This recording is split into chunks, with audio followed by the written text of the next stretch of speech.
특별히 46년 전 오늘 이 교회, 이곳에 교회가 시작되게 해주신 하나님께 감사하며 영과 진리로 이제 하나님께 나아가셨습니다. 여호와여, 내 마음이 교만하지 아니하고 내 눈이 오만하지 아니하오며 내가 큰 일과 감당하지 못할 놀라운 일을 하려고 힘쓰지 아니하나이다. 실로 내가 내 영혼으로 고요하고 평온하게 하기를 젖된 아이가 그의 어머니 품에 있음 같게 하였나니 내 영혼이 젖된 아이와 같도다. 이스라엘아, 지금부터 영원까지 여호와를 바랄지어다. 우리를 교회라는 주님의 품 안에 불러 모아주시고 당신의 자녀로 삼아주셔서 먹이시고 입혀주시는 그 은혜에 감사드립니다. 우리를 피로 사신 예수 그리스도 앞에 당당히 나아가오니 이 감사의 예배를 기뻐 받아주시고 우리로 주님의 한없는 평안을 누리게 하여 주옵소서. 거룩하신 우리 주 예수 그리스도의 이름으로 기도드립니다. 아멘. 찬송가 39장 주구제를 받으려 1절과 2절을 찬양하겠습니다.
삶을 지켜주시고 기쁠 때나 슬플 때에도 주님을 찾게 하시고 오늘 거룩한 주님의 날을 맞아 사랑하는 주님의 백성들이 함께 모여 기도하고 주님께 예배드리며 영광 돌리게 해주심을 감사합니다. 우리의 마음속에는 언제나 세상을 향한 마음이 항상 자리 잡고 있어서 조금이라도 믿음 생활을 게을리하거나 기도가 없을 때 우리는 세상의 많은 유혹들을 이기지 못하고 그것들을 하나라도 더 채우려고 노력해왔으며 겉사람만 주님의 사람으로 살아왔음을 고백합니다. 주님, 용서하여 주시옵소서.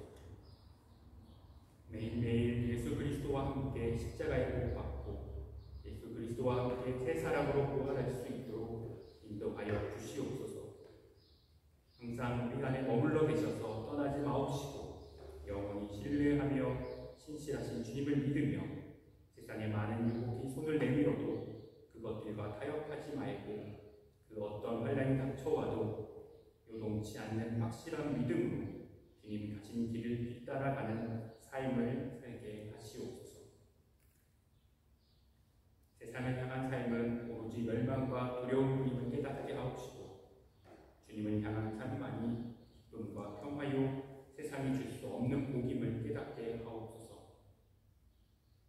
바라옵기는 이 시간 저희의 어두워진 영의 눈을 밝혀주사 신령한 것들을 보게 하시고 우리의 마음을 선하게 하시사 깨끗하고 정결케 하여 어린아이와 같이 하나님 앞에서 정직하게 살게 하여 주시옵소서. 그래서 죄를 멀리하는 것을 기뻐하여 승리하는 삶을 사는 저희들이 다 되게 도와주시옵소서. 지금은 우리가 누구도 겪어보지 못한 질병으로 인해 모두들 힘든 일상을 살아가고 있습니다. 하루빨리 종식이 되어서 모든 성도들이 주님의 전에 나와 진정으로 예배드리며 찬양과 영광 돌리며 주님의 이름을 더 높이게 하옵소서. 단 위에 세우신 목사님 기억하시고 선포하시는 말씀이 권세 있게 하셔서 저희 모두에게 의에 넘치게 하옵시고 한 주간의 삶을 말씀의 능력 안에서 기뻐하며 승리하는 삶을 살아가게 하옵소서. 또한 알게 모르게 은밀하게 봉사하는 많은 손길들 위에도 크신 은혜로 축복하여 주시옵소서. 오늘 저희가 드리는 이 예배가 그냥 왔다가 가는 것이 아니라 온 마음과 뜻과 힘을 다하여 드리는 예배를 통해서 주님과 영적으로 소통하며 기쁜 마음으로 돌아가는 발걸음이 가볍게 하여 주시옵소서. 이 모든 말씀을 지금도 살아계셔서 역사하시고 주장하시는 우리 주 예수 그리스도 이름 받들어 간절히 기도드렸습니다. 아멘.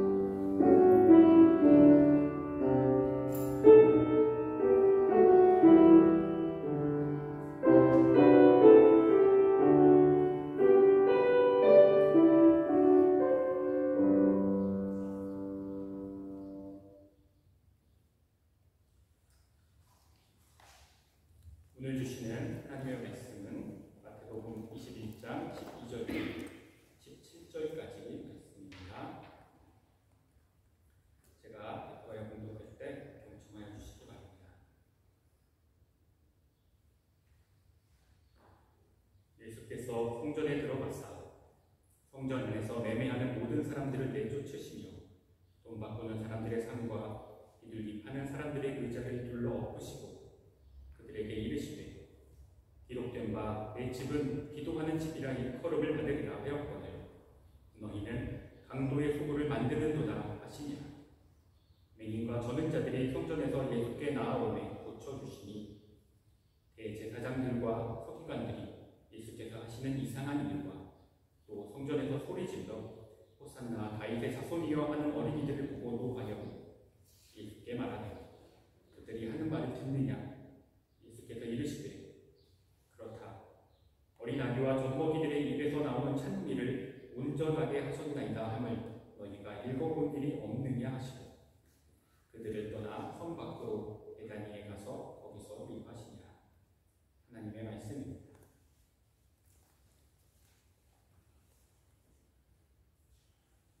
말씀을 전하겠습니다. 오늘이 우리 교회 창립 40주년이 되는 그런 날이더라고요. 아직은 코로나로 인해서 제한적인 형태의 예배를 드리고 있기 때문에 제가 본 기록에 의하면 작년에도 아마 그랬던 것 같습니다만 올해도 마찬가지로 특별한 행사를 진행하지 못하고 이렇게 지나가게 됩니다. 내년 이맘때에는 2년이나 지키지 못했던 그런 기념주일에 아쉬움을 달래가는 정말 멋지고 아름다운 예배를 기획할 수 있으면 좋을 것 같습니다. 기도하고 내년이 되면 그렇게 함께 기도하고 함께 준비할 수 있으면 좋겠습니다. 그렇지만 그래도 교회 창립 기념주일이 있는 기간에 교회에 대한 비전을 나누는 그런 말씀을 전하고 또 생각해 보는 것도 은혜가 아닐까 싶습니다. 오늘 말씀으로 돌아가자면 예수님께서 십자가에 달리시던 그 주간, 지금 이제 고난 주간에 있었던 이야기인데요. 예수님은 그 다양한 방법으로 사실 메시지를 이렇게 전하셨습니다. 다른 때에 비해서 우리가 성경을 읽어보면 그 주간에 있었던 일들이 더 말뿐 아니라 행동으로도 여러 가지 사건들로도 하나님의 메시지를 전하셨던 것들을 보게 되는데 오늘의 말씀도 그런 사건들 중에 그런 일화들 중에 하나 아닙니다. 6월절이 가까워오던 특별히 예수님께서는 본인이 십자가에 달리실 것을 알고 지내시던 그 기간에 예수님뿐 아니라 사실 많은 디아스포라 유대인들이 성전을 방문하고 있었습니다. 6월절이기 때문이죠. 당연히 이들은 성전을 단순 이왕이면 이때를 기해서 자신들이 그동안 몇 년 동안 아마도 드려지 못했을 그런 온전한 제사까지 드리고 가기 위해서 성전을 꼭 방문하고 거기서 자신들이 하나님 앞에 드릴 것들을 그래도 조금이라도 드리고 가고 싶은 마음에 방문하는 그러한 기도입니다. 당연히 이곳저곳에서는 제물을 가져와서 제사장에게 검수를 받고 있는 그런 사람들로 쪽으로 있었을 것이고요. 또한 그로 인해서 우리 오늘 말씀에서는 이제 비둘기 정도만 나와 있지만 사실 비둘기뿐 아니라 소, 양, 제물로 드릴 수 있는 모든 종류의 그런 동물들과 여러 가지 곡식들까지 아마 그 주변에 많이 머물러 있었을 것 같습니다. 그 울음소리들, 분비물 이런 것들을 통해서 어떻게 보면 약간의 시장품 같은 분위기, 성전보다는 조금 더는 어떻게 보면 조금 더 우리말로 뭐라 그럴까요? 난장판이라 그럴까요? 약간 그런 분위기가 사실은 형성돼 있었을 것 같아요. 게다가 흥정하는 소리도 들리고 확실히 이날이 좋게 보면 명절이 가깝구나 라는 느낌이고 조금 나쁘게 보면 이게 무슨 성전이야 이런 느낌이 들기도 했었을 것 같습니다. 아무튼 그렇게 6월절을 준비하는 그 유대인들의 모습을 보시고 성전을 또한 둘러보시면서 예수님은 그 특별히 이방인의 뜰에서 장사하는 그런 모습들을 보시다가 큰 실망감에 분노하기 시작하셨습니다. 거룩한 성전의 그 마당에 있으면서도 그들에게 하나님이 없다는 사실에 화가 나셨을 것이에요. 예수님은 그 이곳저곳에 던져져 있는 노끈들을 모아서 채찍으로 만들어 광장을 돌아다니시면서 휘두르기 시작하십니다. 그것으로도 부족해서 예물로 드리기 위한 동전을 교환하고 있는 그런 환전소부터 시작해서 재물을 파는 사람들, 오늘에서는 비둘기 파는 사람들, 사실 이들뿐 아니라 양과 소 다 포함해서 그런 것들을 거래하고 있는 모든 사람들의 책상을 뒤집어 엎기 시작했습니다. 난리가 났겠죠. 어떤 사람들은 혹시나 여기 와서 뒤집을까봐 동전을 잃어버리지 않으려고 챙기고 주머니에 긴급히 챙기고 그래서 피하는 사람들, 또 뭐 엎어진 걸 줍는 사람들 아마 난리가 나지 않았을까 싶습니다. 그리고 더 이상 재물을 갖고 그곳을 지나다니지도 못하게 했다고 다른 성경에는 나와 있기도 합니다. 그렇게 일순간에 엄청난 소란이 끝나자 아마도 잠시 정적이 흐르지 않았을까 싶습니다. 그리고 약간의 시간이 흐르자 먼저 예수님께 구할 것이 있는 사람들, 오늘 표현대로 맹인과 저는 자들, 그 예수님의 능력 아니면 기대할 수 없는 그런 사람들이 예수님 앞에 나아왔습니다. 기도의 모습입니다. 하나님 앞에 나아와서 나의 필요를 구하는 모습이죠. 그렇게 기도하는 자들이 먼저 나아왔고 예수님은 그 기도에 응답해 주십니다. 그리고 어쩌면 그렇게 고침받은 사람의 자녀일지도 모르겠어요. 아이들이 며칠 전에 성문 앞에서 어른들이 부르던 그 찬양을 기억해서 따라 부르기 시작합니다. 호산나라는 찬송이죠. 한 명이 뛰어다니면서 찬송하기 시작했을 것이고 그러자 이곳저곳에서 아이들이 그 노래를, 그 찬양을 부르며 즐겁게 뛰어다니기 시작합니다. 호산나, 호산나, 다윗의 자손이요.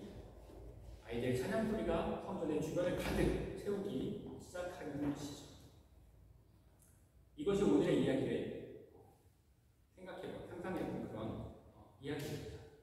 우리가 쉽게 말해 성전 충격이라고 말하는 그런 일화이죠. 그런데 사실 여기에 나오는 우리가 본 예수님의 모습은 물론 뒷부분의 모습은 우리가 평소에 아는 예수님의 모습이지만 앞부분의 모습은 사실은 조금 다른 모습입니다. 우리가 평소 알고 있는 것은 사랑이 많으시고 인자하시고 사람들을 사랑해 주시고 아이들을 이뻐해 주시는 모습, 그것이 우리가 알고 있는 예수님의 모습인데 오늘 예수님은 화를 버럭버럭 내시고 폭력을 쓰시는, 회초리를 가지고 폭력을 쓰시기까지 하는 그런 모습을 보게 됩니다. 왜 이렇게까지 화가 나셨던 것일까요? 우리가 이 이야기를 들을 때 종종 오해하고 있는 것이 있는데 그것은 바로 이방인의 뜰이라고 알려져 있는 이 장소에 대한 사실 오해입니다.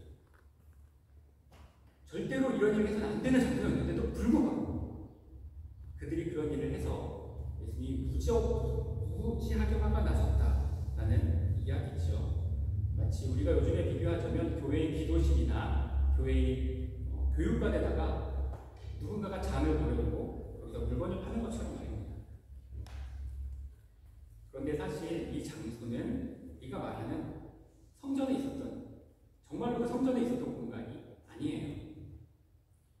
우리가 생각하는 그 성전 안에는 원래는 이방인을 위한 공간 같은 것은 없었습니다. 사실 당연한 것이에요. 성전의 목적 자체가 하나님께 예배를 드리기 위한 것이죠. 성전에 들어올 사람들 중에 이방인이 있을까요? 성전에 들어올 마음이 들었다는 것은 무엇입니까? 제사를 드리겠다는 의미고, 제사를 드리겠다는 것은 최소한 개종했다는 의미입니다. 유대교로 개종한 사람이죠, 최소한. 그렇기 때문에 이방인을 위한 장소는 원래 성전에 필요하지 않습니다. 그것이 정상이에요.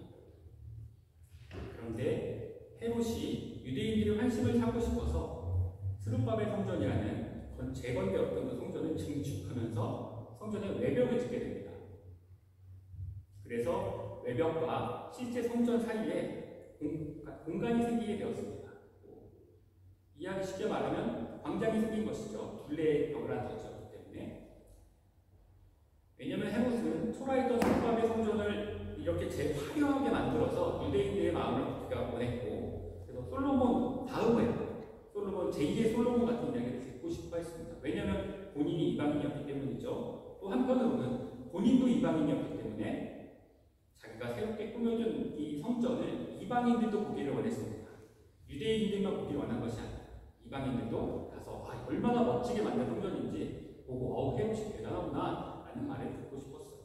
그럼 관광의 목적이 다 있었기 때문에 광장을 형성한 것이에요. 그래서 그 외벽에는 예수님이 요한복음에 나오는 솔로몬의 행각이라 그래서 예수님이 거니셨다라는 그 길도 그 외벽에 있는 공간입니다. 성전 안에 마음대로 돌아다니시면서 걸으신 것이 사실 아니셨던 것이죠. 성전 외벽은. 성전의 새로운 공간처럼 만들어진 그 공간이에요. 만약에 헤롯이 이 외벽을 증축하지 않았다면 그냥 성전 밖에 공터에 불과한 곳이에요. 그리고 성전 바로 옆에 있는 공터였다면 원래 무슨 목적으로 쓰였을까요? 생각해보면 아마 오늘의 이 목적으로 쓰였을 것입니다. 왜냐하면 성전에 제물을 드리기 위해서 가져갈 그 양이나 소나 이런 것들이 성전 가까이 잠시 세워둬야 되지 않겠습니까? 그래야 제사를 드리기 위해서 갖고 들어가죠. 모든 동물을 성전 안에 다 넣어놓고, 때로는 우리가 구약에서 보는 것처럼 때로는 왕에 의해서 몇천 마리를 드리기도 하는데 그 몇천 마리를 다 성전 안에 넣어두고 잡을 수가 없었겠죠. 당연히 대기하는 장소로 사용됐을 것이에요.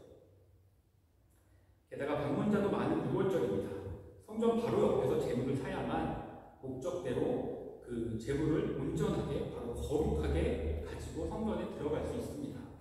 이방인들이 마구 돌아다니는 그 지역을 만약에 내가 주님께 드릴 양을 가지고 지나가다가 이방인이 그 양을 스탄트라도 하면 바로 부정해지는 것이 제물의 가치를 잃는 것이죠. 이것은 제물을 사서 드리고자 하는 사람들의 입장에서도 전혀 나쁘지 않은 일입니다. 안성맞춤이 장소라고 할 수 있어요. 그곳에서 사서 바로 성전의 문으로 갖고 들어가면 되는 것이죠. 그럼에도 불구하고 예수님은 이 행위들을 보시며 분을 품으시고 심한 책망을 하고 계십니다. 대체 왜 그러셨을까요?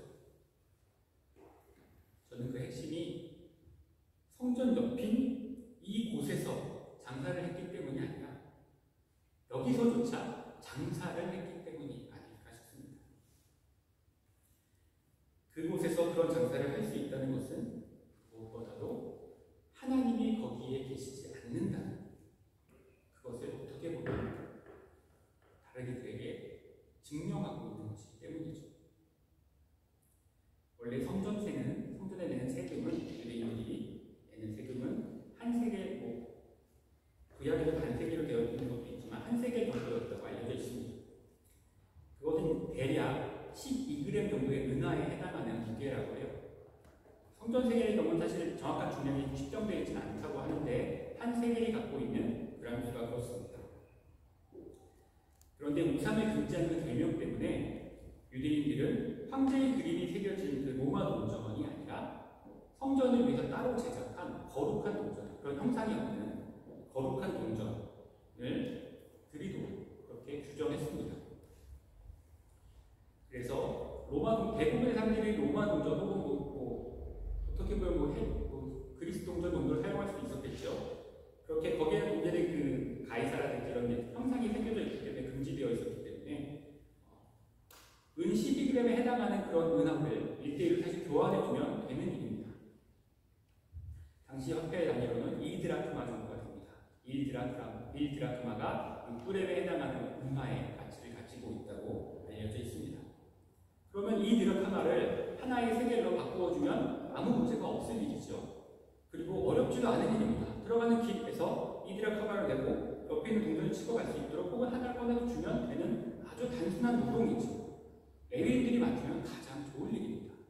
그냥 레위인들이 성전 문 앞에 있다가 나는 오늘 동전으로 헌금을 드리고 싶습니다라고 하는 사람들, 혹은 성전에 세금을 내야 될 타이밍입니다 하는 사람들에게 바꾸어 주면 아주 단순한 일이죠. 그런데 오늘 말씀에도 나오듯이 이 교환이 성전에서 이루어진 것이 아니라 이방인의 뜰에 환전상이 있었다라고 이렇게 기록되어 있습니다. 환전상이라면 상인이 말하는 것이죠. 환전을 통해서 돈을 벌어야 하는 장사꾼이 있다는 얘기입니다.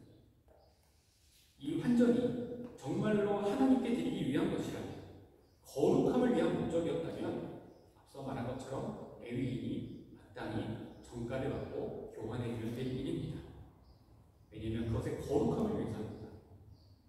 그런데 그것이 장사가 되는 순간 그것은 거룩한 동전이 아니라 우리가 성당에 가면 여기서 5유로인가요? 5유로 정도 되죠? 넣으면 바꾸어주는 기념주화에 불과해집니다.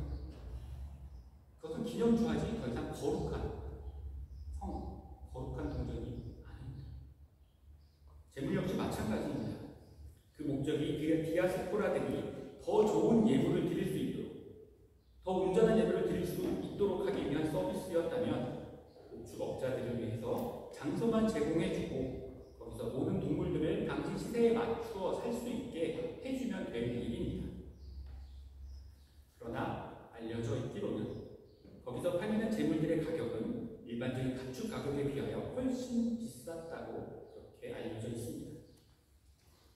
그 재물들이 사전에 제사장들에게 검수를 받아야 여러 가지 절차들을 거쳐서 이것은 온전한 송골이다라는 그런 인지를 맞춰야 했기 때문에 수수료와 시간이 많이 들어갔다는 이유였습니다.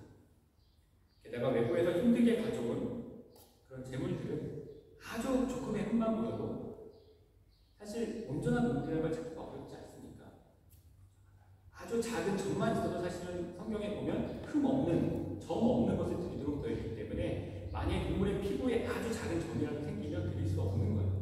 그것조차 없는 양을 찾기가 얼마나 힘든 일이었을까요? 그래서 대부분의 동물을 불합격 결정을 주기 일쑤였다고 알려져 있습니다. 반드시 그곳에서 재물을 사야만 하도록 유도하고 있는 것이죠. 성전과 제사라는 유대교의 핵심, 우리와 비교하자면 신앙생활의 그 핵심은 장사에 이용하고 있는 거예요. 성전에 관련된 모든 자들이 하나님이 사실은 여기에 계시지 않다라고 믿지 않고서는 있을 수 없는 일입니다.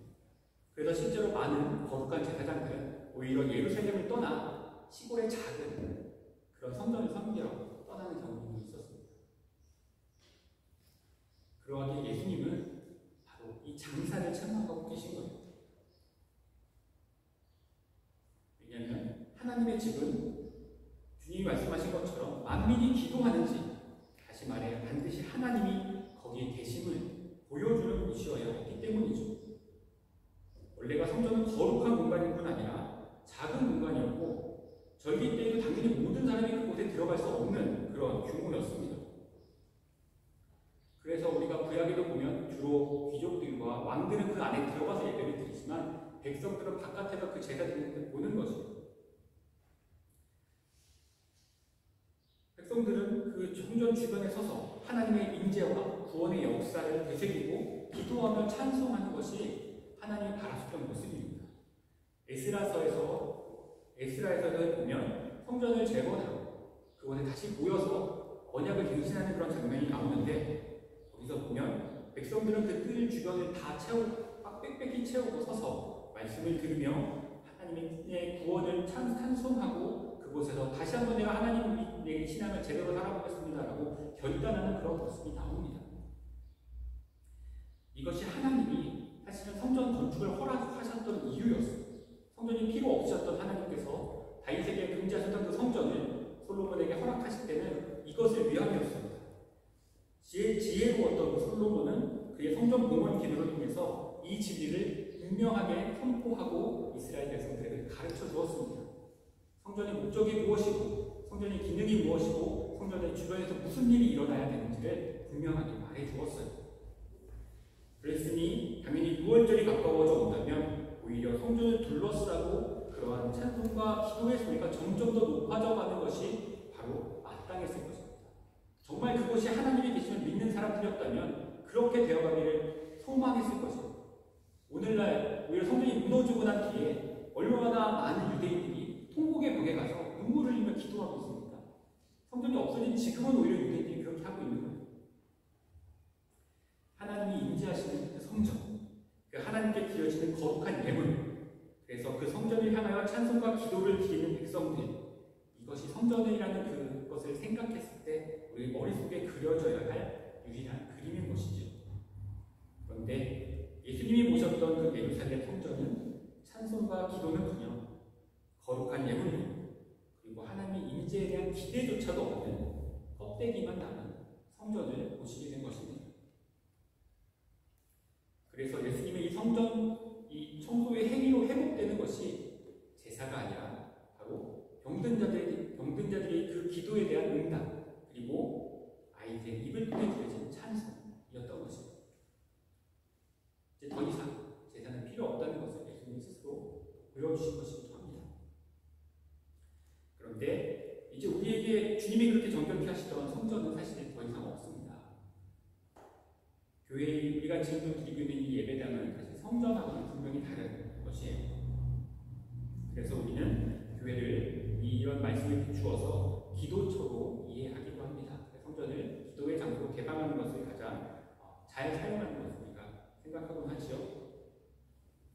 그러나 한편으로는 바울 사도와 히브리서 등의 말씀에서 우리가 배우듯이 제사를 드리던 성전은 십자가로 폐하여졌지만 그러나 이제 우리 자신이 하나님의 그 임재를 경험하는 성전이 되었다고 말합니다.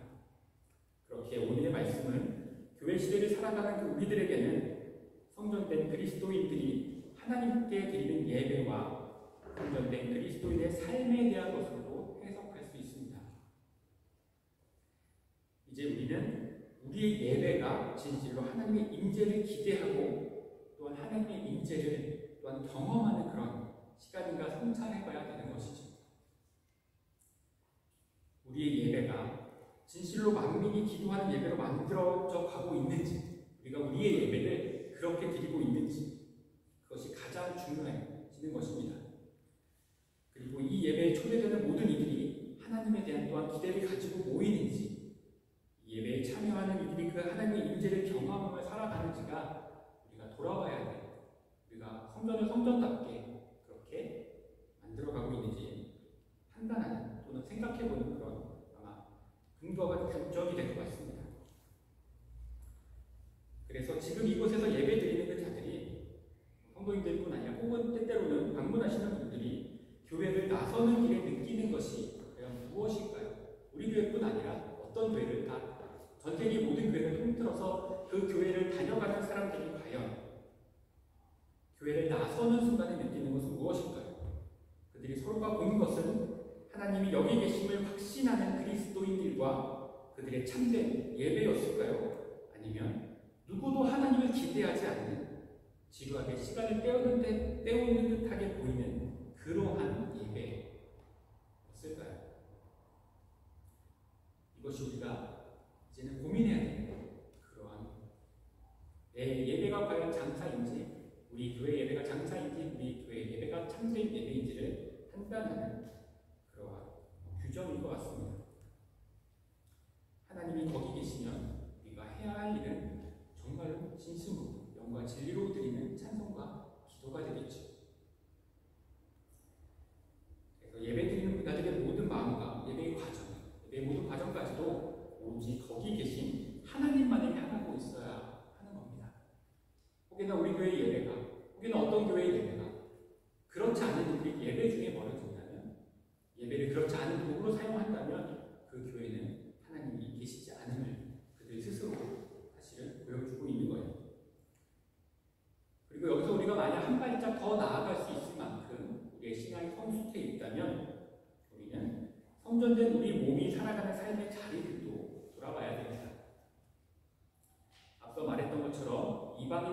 장소는 본래 성전이 아니라 성전 밖에 있었던 공간이라고 말했습니다.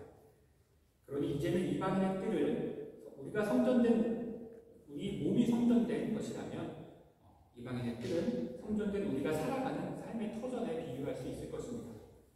즉 나의 가정, 나의 학교, 또 나의 직장이 나라는 사람에게는 바로 이방인의 뜰입니다. 그렇다면 과연 나를 아는 사람들은 나라는 성전을 보며 무엇을 생각하고 있을까요? 나라는 성전을 볼 때 그들이 하나님을 생각해보고 저 사람이 하나님 믿는 사람이었지, 또 나라는 사람이 믿는 하나님에 대해서 궁금증을 갖는 저 사람이 믿는 하나님은 어떤 분이셨길래 저 사람은 저렇게 살아가고 있을까 하는 그런 마음이 드는 사람일까요?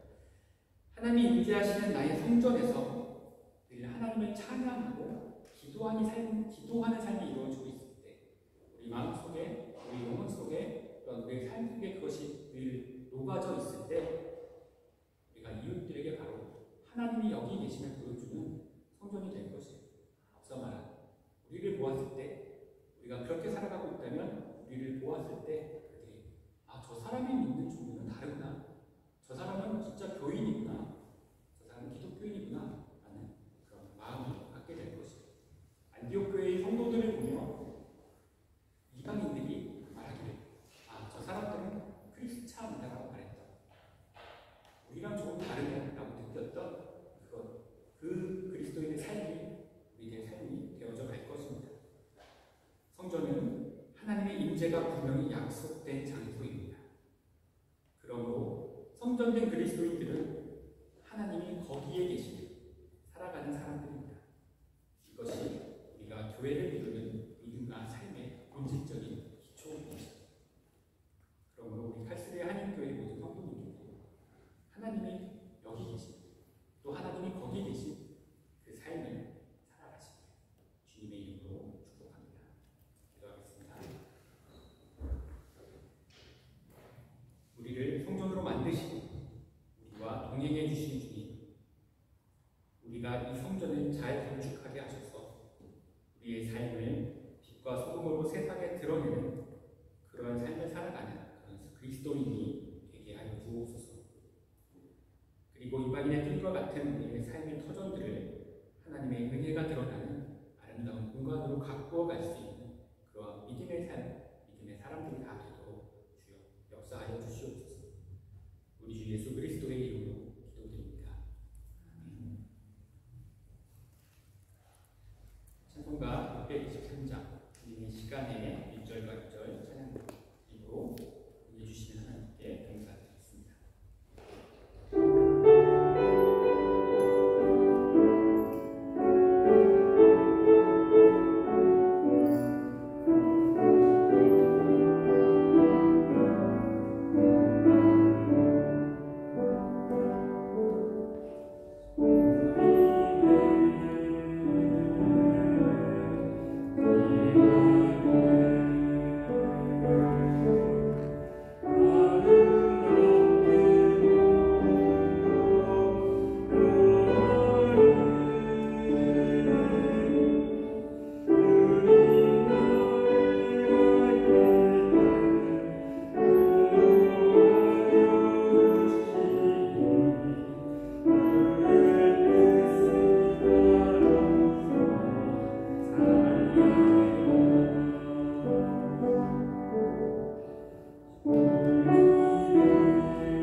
임마누엘의 주님, 지난 한 주간도 주께서 우리와 동행하여 주셨음에 감사드립니다. 오늘도 그 은혜를 생각하며 우리의 작은 정성을 주님께 드렸사오니 주님 나라와 영광을 위하여 이 예물이 30배, 60배, 100배의 결실을 맺게 하여 주시옵소서. 주님 앞에 나아온 모든 성도님들에게 삶의 은혜를 더하여 주시고 우리 갈수로의 한인교회가 서로를 깊이 사랑하는 성령의 공동체가 되도록 은혜 내려 주시옵소서. 감사드리며 우리 주 예수 그리스도의 이름으로 기도드립니다. 이제는 주님이 임재하시는 교회를 통해서 오직 하나님만 바라보고 소망하는 예배를 드리고 성령의 교통함 속에서 가족이 된 성도들 서로가 서로를 섬기고 그곳에 임재하시는 하나님의 은혜를 누리기를 소망하는 우리 갈수로의 한인교회의 모든 성도님들과 그 가정이 그리고 우리가 떠나온 조국과 우리가 머물고 있는 이 나라 위에도 우리를 이처럼 사랑하셔서 그 아들을 보내시기까지 해주신 우리의 아버지 하나님의 사랑과 보내심에 기꺼이 순종하셔 우리에게 영원한 생명을 부여하여 주신 예수 그리스도의 은혜와 불과 그룹 기둥으로 우리 곁에 계시며 우리를 위하여 아버지께 간구하여 주시는 성령님의 역사하심이 지금부터 영원까지 함께하여 주시기를 간절히 축원하옵나이다. 아멘.